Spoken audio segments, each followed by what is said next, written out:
ചൈനയിലെ ലക്ഷക്കണക്കിന് മുസ്ലിം ന്യൂനപക്ഷങ്ങൾ സർക്കാരിന്റെ കൊടും പീഡനങ്ങൾക്ക് വിധേയരാവുന്നതെന്ന റിപ്പോർട്ടുകൾ ഹ്യൂമൻ റൈറ്റ്സ് വാച്ചും മറ്റ് സ്വതന്ത്ര സന്നദ്ധ സംഘടനകളും നേരത്തെ പുറത്തുവിട്ടിരുന്നു. വീഗർ മുസ്ലിങ്ങൾ എന്നറിയപ്പെടുന്ന സിൻജിയാങ് പ്രവിശ്യയിലെ ന്യൂനപക്ഷങ്ങളാണ് ചൈനീസ് സർക്കാരിന്റെ ക്രൂരതകൾക്ക് പ്രധാനമായും ഇരയാകുന്നത് എന്നാണ് റിപ്പോർട്ട്. ഷീ ജിൻപിങ്ങിനെ അനിഷേധ്യ നേതാവായി തിരഞ്ഞെടുത്ത 19ാം പാർട്ടി കോൺഗ്രസിനു ശേഷമാണ് മുസ്ലിം പീഡനം വർദ്ധിച്ചതെന്നാണ് നിരീക്ഷണം. മുസ്ലിം പീഡനത്തിന്റെ പേരിൽ ലോകരാജ്യങ്ങളിൽ നിന്ന് ചൈന വലിയ വിമർശനം നേരിട്ടുകൊണ്ടിരിക്കുകയാണ്. ന്യൂനപക്ഷ ക്രൂരതയുടെ ഞെട്ടിപ്പിക്കുന്ന വെളിപ്പെടുത്തലുകളാണ് ഇപ്പോൾ പുറത്തുവരുന്നത്. 30 ലക്ഷത്തോളം മുസ്ലിങ്ങളെ ചൈനീസ് സർക്കാർ കോൺസെൻട്രേഷൻ ക്യാമ്പുകളിൽ തടവിൽ പാർപ്പിച്ചിരിക്കുകയാണ് എന്നാണ് അമേരിക്കൻ പ്രതിരോധ വകുപ്പ് ആരോപിക്കുന്നത്. ഇത്തരം കോൺസെൻട്രേഷൻ ക്യാമ്പുകളെ കുറിച്ചുള്ള വിവരങ്ങൾ നേരത്തെയും പുറത്തു വന്നിട്ടുണ്ട് എന്ന് US ആരോപിക്കുന്നു. അമേരിക്കൻ പ്രതിരോധ വകുപ്പിലെ ഏഷ്യൻ നയങ്ങൾ സംബന്ധിച്ച കാര്യങ്ങളിൽ തീരുമാനമെടുക്കുന്ന റാൻഡൽ ഷ്രിവയാണ് ചൈനയ്ക്കെതിരെ ഗുരുതരമായ ആരോപണവുമായി രംഗത്തെത്തിയത്. വിദ്യാഭ്യാസ മേഖലയിൽ ഉൾപ്പെടെ മുസ്ലിം വിഭാഗങ്ങൾക്ക് ശക്തമായ നിയന്ത്രണങ്ങളാണ് ഏർപ്പെടുത്തിയിരിക്കുന്നതെന്നും അദ്ദേഹം കുറ്റപ്പെടുത്തി.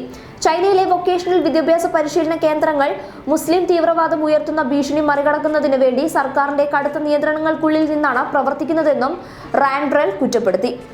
സുരക്ഷാ സൈനികരെ ഉപയോഗിച്ചാണ് ചൈനീസ് കമ്മ്യൂണിസ്റ്റ് പാർട്ടി അവിടുത്തെ മുസ്ലിങ്ങളെ കോൺസെൻട്രേഷൻ ക്യാമ്പുകളിൽ എത്തിക്കുന്നത്.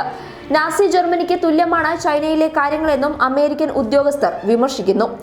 ആകെ 1 കോടിയാണ് സിൻജിയാങ്ങിലെ മുസ്ലിം ജനസംഖ്യ. അതിൽ 30 ലക്ഷത്തോളം പേർ ക്യാമ്പുകളിലാണെന്നും ഷ്രിഗർ പറഞ്ഞു. ചൈനയിലെ കോൺസെൻട്രേഷൻ ക്യാമ്പുകളിൽ 10 ലക്ഷത്തിലേറെ മുസ്ലിങ്ങൾ ഉണ്ടെന്ന് കഴിഞ്ഞ ഓഗസ്റ്റിൽ ഐക്യരാഷ്ട്രസഭയും സ്ഥിരീകരിച്ചിരുന്നു. ചൈനയിൽ കോൺസെൻട്രേഷൻ ക്യാമ്പുകളിൽ ഉണ്ടായിരുന്നവരിൽ ചിലർ നേരത്തെ വാർത്താ ഏജൻസിയായ റോയിട്ടേഴ്സ് മുമ്പാകെ ക്യാമ്പിൽ തങ്ങൾ അനുഭവിക്കേണ്ടി വന്ന ക്രൂരതകളെക്കുറിച്ചും വെളിപ്പെടുത്തിയിരുന്നു.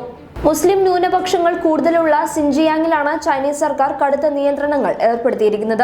2016 മുതൽ പ്രവിശ്യയിൽ അനുവദിച്ച പാസ്പോർട്ടുകൾ സർക്കാർ തിരികെ വാങ്ങിയിരുന്നു. സിൻജിയാങ്ങിലെ നിർബന്ധിത പഠന കേന്ദ്രങ്ങളെ തീവ്രവാദ വിരുദ്ധ ബോധവൽക്കരണ കേന്ദ്രങ്ങളായാണ് പ്രാദേശിക മാധ്യമങ്ങൾ റിപ്പോർട്ട് ചെയ്യുന്നത്. ബയോമെട്രിക് തിരിച്ചറിയൽ രേഖ തയ്യാറാക്കുമ്പോൾ മുസ്ലിങ്ങളുടേത് മാത്രം DNA രക്ത സാമ്പിളുകൾ സർക്കാർ ശേഖരിക്കുന്നുണ്ട്. വൻ സൈനിക സാന്നിധ്യമുള്ള സിൻജിയാങ്ങിൽ 1 കോടി മുസ്ലിങ്ങളാണുള്ളത്. ഓരോ വ്യക്തിയും പാർട്ടിയുടെയും സൈന്യത്തിന്റെയും പൂർണ്ണ നിരീക്ഷണത്തിലാണ്.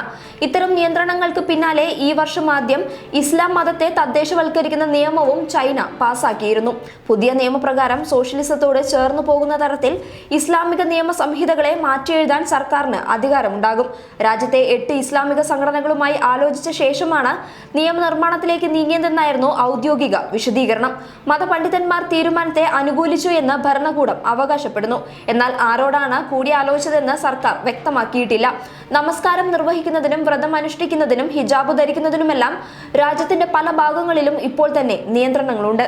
News desk public Kerala.